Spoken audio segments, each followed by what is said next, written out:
Good afternoon. We have one question. The United Nations Special Rapporteur on Cultural Rights, Alexandra Zentaki, called on FIFA and UEFA to suspend Israel from international football. How does Moscow assess this call? Do you agree with it?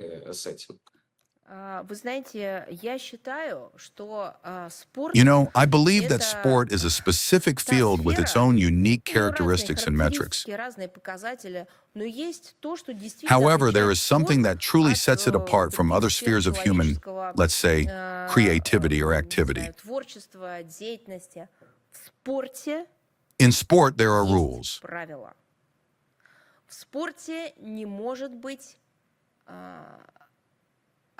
In sports, there cannot be an absence of rules, and in sports, there can be no double standards.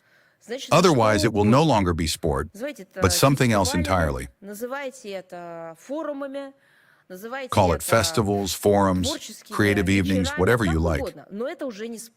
But that will no longer be sport.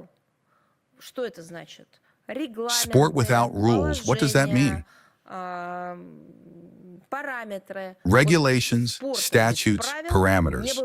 There is no such thing as sport without rules. Sport based on double standards turns into something completely different. In sports, this sphere should be regulated just like all the others. There must be some rules. They state that sport should not be politicized, but these rules must be applied to everyone. That's all. That is our position. Sport should not be politicized.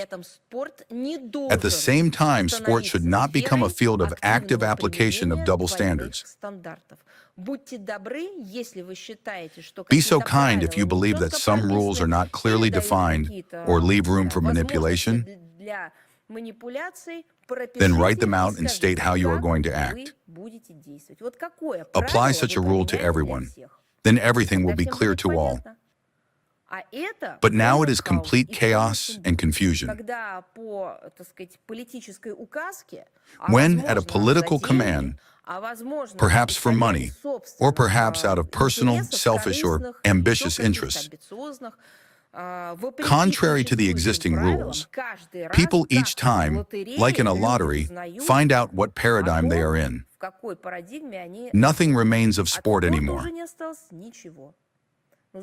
On the other hand, what do you expect?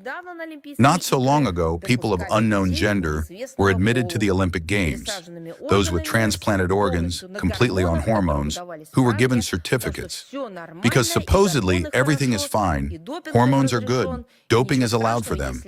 Nothing wrong, even if men are entered into women's sports and women into men's.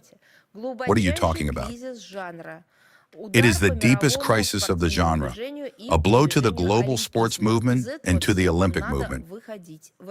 Everyone must find a way out of this. It is necessary to develop unified rules and standards by which everyone will have to live and compete.